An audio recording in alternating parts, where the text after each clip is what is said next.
सभी को एक बार फिर से हमारे YouTube चैनल पर हार्दिक स्वागत है। तो आज हम देखने जा रहे हैं फिल्म हाय नन्ना की पूरी कहानी। चलिए सीधे फिल्म की कहानी में प्रवेश करते हैं। विराज एक पेशेवर फोटोग्राफर है। उसकी बेटी का नाम माही है। माही की मां अब उनके साथ नहीं रहती, लेकिन कोई नहीं जानता कि आखिर विराज की पत्नी को क्या हुआ। माही के स्कूल से लौटने के बाद विराज उसे अपने घर लेकर आता है। ये वही घर है जहां विराज के पिता भी रहते हैं। हमेशा की तरह माही अपने पापा से अपनी मां के बारे में पूछती रहती है, लेकिन विराज कभी उसकी मां के बारे में कुछ नहीं बताता। इसका एक बड़ा कारण है, विराज ने हमेशा ये बात छिपाकर रखी है। वो भले ही माही को उसकी मां के बारे में नहीं बताता, लेकिन वो उसका बहुत अच्छे से ख्याल रखता है। माही को एक बीमारी है, उसके फेफड़े कमजोर हैं और उसे सांस लेने में तकलीफ होती है। उसका ऑपरेशन जरूरी है, लेकिन उसमें माही की जान जाने का भी खतरा है। इसलिए विराज अभी तक ऑपरेशन के लिए तैयार नहीं हुआ है। उसे अच्छे से पता है कि अगर ऑपरेशन में कुछ गलत हुआ तो वह अपनी बेटी को खो सकता है। समय इसी तरह बीतता रहता है। विराज माही का बहुत प्यार से ख्याल रखता है। एक दिन माही स्कूल की परीक्षा में पास हो जाती है। वह अपने पालतू कुत्ते प्लूटो के साथ बैठकर पापा के घर लौटने का इंतजार करती है। जब विराज लौटता है तो माही उसे अपनी परीक्षा पास करने की खुशी से बताती है। विराज बहुत खुश होता है। फिर हमेशा की तरह माही अपनी मां के बारे में पूछती है। इस बार विराज गुस्सा हो जाता है। वह माही को डांटता है और वहां से चला जाता है। अगले दिन सुबह विराज का पिता उसे जल्दी उठाता है। वजह यह है कि माही घर पर नहीं है। विराज और उसके पापा को समझ नहीं आता कि वो कहाँ गई। विराज उसके कमरे में जाकर देखता है और पाता है कि प्लूटो भी गायब है। वो घबरा जाता है और माही को ढूंढना शुरू करता है। उधर माही अपने पापा से नाराज होकर बाहर घूम रही होती है और प्लूटो अचानक भाग जाता है। शहर में एक लड़की ये देखती है। उसका नाम पूजा है। वह प्लूटो को पकड़ लेती है और माही को लौटा देती है। वह देखती है कि माही की तबीयत कुछ ठीक नहीं लग रही। माही पूजा को धन्यवाद कहती है और वहां से जाने लगती है। तभी एक ट्रक आ जाता है और माही उसके सामने आ जाती है। पूजा घबरा जाती है और माही से उसके पापा का नंबर मांगती है। फिर वह विराज को कॉल करके बताती है कि उसकी बेटी उसके पास है। विराज तुरंत उस जगह पहुंचता है। माही को लगता है कि पूजा एक अच्छी दोस्त है। विराज भी पूजा को धन्यवाद कहता है और माही व प्लूटो को लेकर जाने लगता है। तभी माही कहती है कि जब तक आप मुझे मेरी मां के बारे में नहीं बताएंगे, मैं घर नहीं लौटूंगी। पूजा ये सब सुनकर समझ जाती है कि विराज कुछ छिपा रहा है। वह विराज से कहती है कि माही को उसकी मां के बारे में जानने का हक है। वह कहती है कि सच्चाई बताना इतना मुश्किल नहीं होना चाहिए, लेकिन विराज जबरदस्ती माही को ले जाने की कोशिश करता है। माही फिर भी नहीं मानती जब तक वह मां के बारे में नहीं जानती।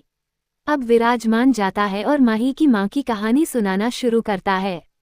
यहाँ से फिल्म फ्लैशबैक में चली जाती है। कुछ साल पहले विराज अपने दोस्त के साथ एक हिल स्टेशन पर फोटोग्राफी करने गया था। वहीं उसकी पहली मुलाकात एक लड़की वर्षा से होती है। माही यह कहानी सुनकर थोड़ी दुखी हो जाती है। वह अपनी मां को कभी नहीं देख पाई थी, इसलिए उसकी कल्पना भी नहीं कर सकती। तभी पूजा माही से कहती है कि वो उसकी मां की जगह मुझे सोचकर कहानी सुने तो ज्यादा अच्छा लगेगा।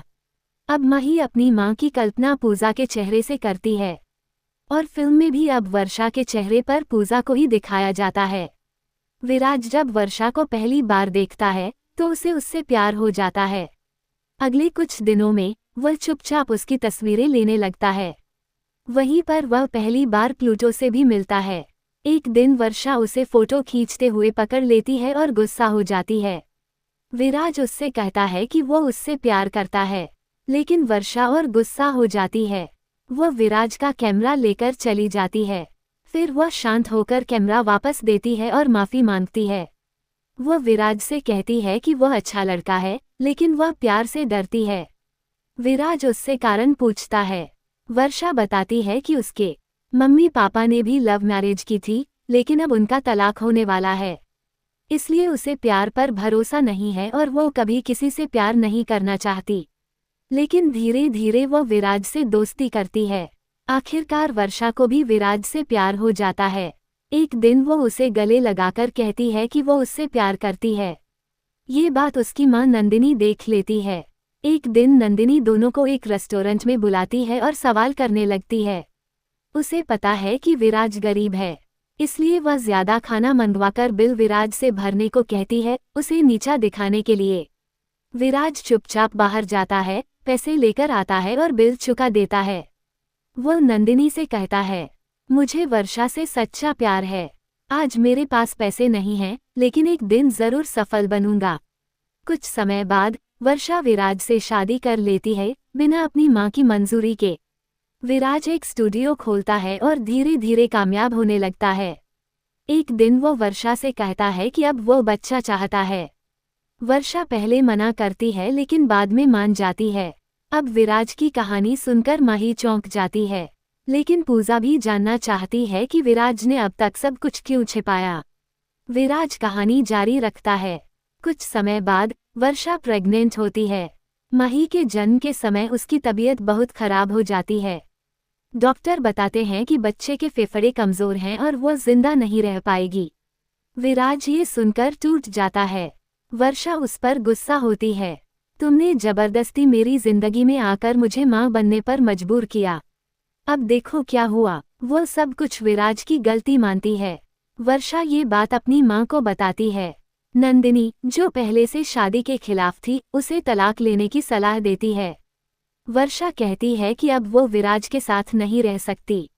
ये सब सुनकर माही कहती है, अब मुझे मेरी माँ के बारे में कुछ मत बताओ, मैं नहीं सुनना चाहती। माही को अपनी माँ से बहुत प्यार था, लेकिन अब वो टूट चुकी है। विराज उसे वापस घर ले जाना चाहता है, लेकिन पूजा अब भी जानना चाहती है कि आगे क्या हुआ। विराज कहता है, हमारा एक्सीडेंट हो गया था, वर्षा की मौत हो गई। ये सुनकर पूजा चौंक जाती है। विराज माही को लेकर घर लौटता है और एक तस्वीर की ओर देखता है। क्या आप जानना चाहते हैं कि वर्षा असल में कौन थी? वह कोई और नहीं, पूजा ही थी। जी हाँ, वर्षा और पूजा एक ही हैं। अब से कहानी में उसे पूजा ही कहा जाएगा। कुछ साल पहले एक्सीडेंट में पूजा मरी नहीं थी। उसे सिर में चोट आई और वह अपनी याददाश्त खो बैठी। अब वह अपनी मां नंदिनी के साथ रहती है। एक्सीडेंट के बाद विराज ने उसे हॉस्पिटल में भर्ती करवाया था। नंदिनी ने विराज से कहा, तुम्हारी वजह से मेरी बेटी की जिंदगी बर्बाद हुई। अब वो एक नई जिंदगी शुरू कर रही है। अगर उसे सच्चा प्यार करते हो तो उसे छोड़ दो। विराज ने दर्द से माही को अकेले पालने का फैसला लिया। अब समझ आया होगा कि विराज ने पूजा से पहले दिन क्यों दूर दूर रहना शुरू किया। फिर एक दिन पूजा माही से मिलने आती है। घर के बाहर जो बड़ा सा पेड़ है, वह पूजा ने ही लगाया था। उसे कुछ हल्की यादें आने लगती हैं, लेकिन वह ध्यान नहीं देती। स्कूल के बाद माही घर आती है और पूजा को देखकर बहुत खुश हो जाती है। वह पूजा से कहती है कि कल उसका जन्मदिन है। पूजा वादा करती है कि वो पार्टी का आयोजन करेगी और उसका इंतजार करेगी। लेकिन विराज नहीं चाहता कि पूजा को सच्चाई पता चले, इसलिए वह माही को लेकर गोवा चला जाता है। पूजा उस दिन इंतजार करती है लेकिन कोई नहीं आता। वो बहुत दुखी होकर चली जाती है। अब वो अभय नामक डॉक्टर से शादी करने वाली है, उसकी माँ की पसंद। उधर गोवा में माही मनु का फोन लेकर पूजा को कॉल करती है। वह बताती है कि वे लोग गोवा में एक होटल में हैं। पूजा ये सुनकर बहुत खुश हो जाती है। अगले दिन विराज काम से लौटता है और देखता है कि पूजा वहां आई है। माही उसे देखकर बहुत खुश होती है और दोनों जन्मदिन मनाते हैं। शाम को पूजा विराज से कहती है, मैं अभय से शादी नहीं करना चाहती, अब मुझे तुमसे फिर से प्यार हो गया है। विराज उसे मना कर देता है। वो नहीं चाहता कि फिर से कोई उलझन हो। पूजा दुखी होकर शराब पीने लगती है। विराज भी दुखी होकर पीता है। दोनों एक कमरे में सो जाते हैं। यह माही देख लेती है। अब भी माही को नहीं पता कि पूजा ही उसकी माँ है। अगली सुबह नंदिनी पूजा को ढूंढते हुए वहां पहुंचती है।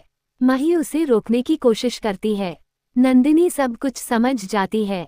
कुछ समय बाद पूजा माही को एक छोटा फोन देती है। माही उस फोन से पूजा को कॉल करती है और शादी में बुलाती है। अगले दिन मनु और विराज को पता चलता है कि माही गायब है। वो सोचते हैं कि वो पूजा की शादी में गई है। वे जल्दी जल्दी उसे ढूंढने जाते हैं। वहां नंदिनी के लोग विराज को पीट देते हैं। मनु माही को ढूंढ निकालता है। नंदिनी वहां आकर मनु को डांटती है। वह माही से कहती है, पूजा ही तुम्हारी माँ है, लेकिन अब वो सब भूल चुकी है। अब उसकी जिंदगी में मत आओ। माही टूट जाती है। अभी ये सब देखकर गुंडों को रोकता है। माही अपने पापा से लिपट जाती है। अब उसे सब समझ आ गया है। वे लोग वहां से निकलते हैं, लेकिन माही बेहोश हो जाती है। उसे अस्पताल ले जाया जाता है। सर्जरी तुरंत करनी होती है, लेकिन डॉक्टर मौजूद नहीं होते। तभी पूजा का असली पिता आता है, जिसे सब विराज का पिता समझते थे। वह पूजा को सब कुछ बताता है। पूजा को अचानक सब कुछ याद आ जाता है। वह भागती हुई अस्पताल जाती है और विराज को गले लगाती है। वह कहती है, अब मैं तुम्हें फिर से छोड़कर नहीं जाऊंगी, और तुम भी मुझे मत छोड़ना। अब पूजा और विराज एक हो जाते हैं। अब उनकी आखिरी चुनौती है माही को बचाना। अभय, जो डॉक्टर है, आगे आता है। शादी में आए सभी डॉक्टर मदद करते हैं, और माही का ऑपरेशन सफल होता है। आखिरकार माही को माँ और बाप दोनों का प्यार मिल जाता है। और यहीं पर यह सुंदर फिल्म समाप्त होती है।